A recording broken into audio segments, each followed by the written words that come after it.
The year is 1770, Bengal, India. The 1/3 of the entire population is dead. 10 million people, not from war, not from a plague, from a company, a private company, that collected taxes while people starved and sent the profits to London. This is number one on our list. But we will get there. Every company on this list destroyed something: a pension fund, a community, a government. Some of them destroyed entire civilizations. This is the ranked list of corporations that did the most damage, by scale, by body count, and by sheer audacity. 6 companies, 1 winner. And trust me, it is not who you think. Number 6, Enron. In 2001, Enron was the 7th largest company in America. $100 billion in reported revenue. Their executives were on magazine covers. Then, it was not. The whole thing was fraud. Billions in debt hidden in shell companies. Accounting so complex, their own auditors either did not understand it or pretended not to. The stock went from $90 a share to 26 cents. In 1 year, 20,000 employees showed up to work one morning and were given 30 minutes to clear their desks. Their pensions, $2 billion, gone.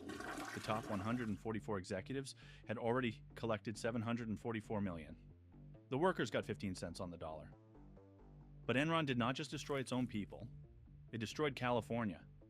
Through a deregulated energy market, Enron engineered 35 rolling blackouts across the state, deliberately.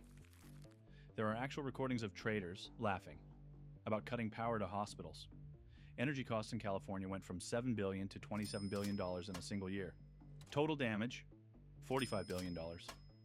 They looted an entire state, then filed for bankruptcy so nobody could get it back. In the grand scheme of what is coming on this list, Enron barely scratched the surface. Number 5, Purdue Pharma. 1996, Purdue launches OxyContin. They tell doctors, safe, non-addictive, the perfect painkiller.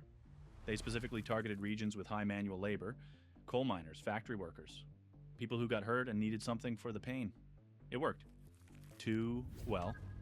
Between 1999 and 2023, 806,000 Americans died from opioid overdoses.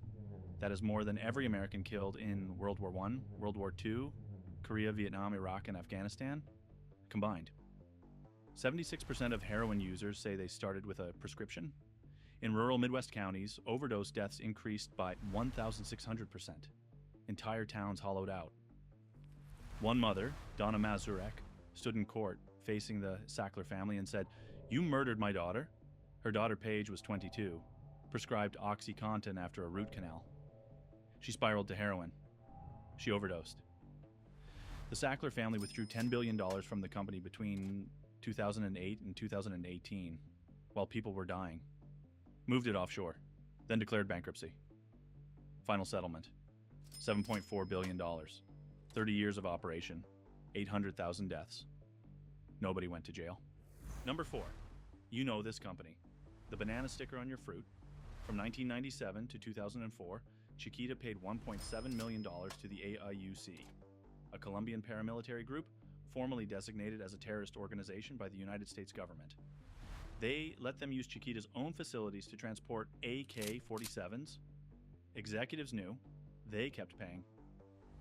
In 2007, Chiquita became the first American corporation ever convicted of financing terrorism. The fine? $25 million. 4 funding death squads. That is a rounding error on their annual revenue. In 2024, a U.S. jury found Chiquita liable for the murders of 8 Colombian workers, $38.3 million in damages. Over 7,500 similar claims are still pending. But here's the thing. This is just the modern version of the company. Because Chiquita used to have a different name, something worse. And that is number 2 on our list. We will come back to it. Number 3, De Beers. Quick question. Why does everyone think you need a diamond ring to propose? You did not always. Before 1947, engagement rings were sapphires, rubies, pearls, whatever. Then De Beers hired an ad agency and invented the phrase, "a diamond is forever." They did not discover a cultural norm. They manufactured one. From nothing. At their peak, De Beers controlled 90% of the world's diamond production, and they bought from everyone, including people who really should not have been selling. In the 1990s, Angola's Unida rebels sold an estimated $3.7 billion in diamonds to De Beers. Those diamonds, bought weapons. Those weapons kept a civil war alive that killed 1.3 million people.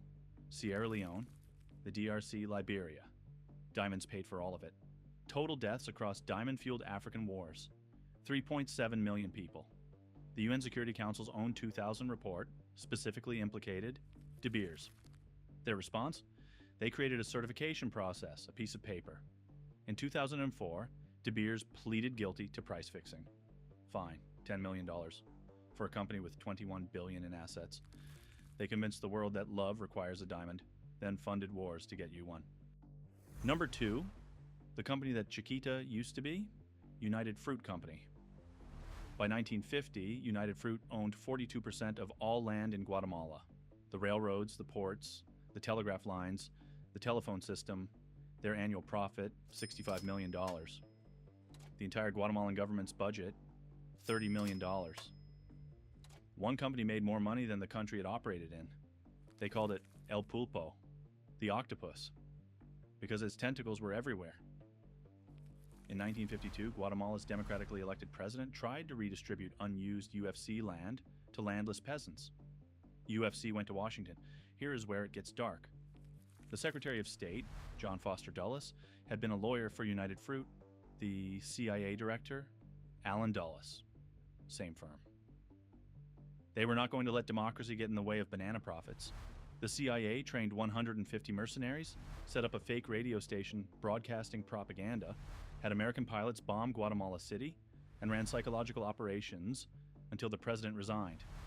What followed was 36 years of civil war, 200,000 people dead, mostly indigenous Maya, massacres, disappearances, scorched earth for bananas, and before all of this, in 1928, 25,000 UFC workers in Colombia went on strike demanding basic rights. The Colombian army showed up. Company records say 47 died. Independent estimates, up to 2,000. Bodies dumped in mass graves and the ocean. Gabriel Garcia Marquez wrote it into 100 Years of Solitude. UFC called it a labor dispute. 6 companies on this list. You have made it through 5. Subscribing takes 2 seconds. Number 1 takes 3 minutes. Your call. Number 1, and nothing else on this list comes close, the East India Company, founded in 1600 by London merchants who wanted to trade spices. That is it, spices. What they became is the most powerful and most destructive corporation in human history. After the Battle of Plassey in 1757, the East India Company gained the right to collect taxes across Bengal, territories with tens of millions of people. They were not working for the British government. They were a private company with shareholders and dividends and an army. At its peak, the East India Company had 260,000 soldiers. The British Army itself had around 100,000. One private corporation had a military force twice the size of its own country's national army. Bigger than France. They used it not to protect India, to extract it. Before the company arrived, India accounted for 27% of global GDP. The wealthiest region on Earth, Indian textiles dominated world trade for centuries. The Mughal Empire produced roughly the same economic output as all of Europe combined. By 1950, when Britain finally left, India's share of global GDP was 3%. Economist Utsa Patnaik spent years calculating what was taken, using trade data from 1765 to 1938, adjusted to today's values. The number, $45 trillion? A 2025 Oxfam report puts it higher, $64 trillion. That is not a typo. $45 trillion. Extracted from one country. By one company. How? Taxation. Land revenue demands of 50% or more of harvest. Forced export of raw materials at minimal cost. Indian goods taxed entering Britain. British goods entering India tax-free.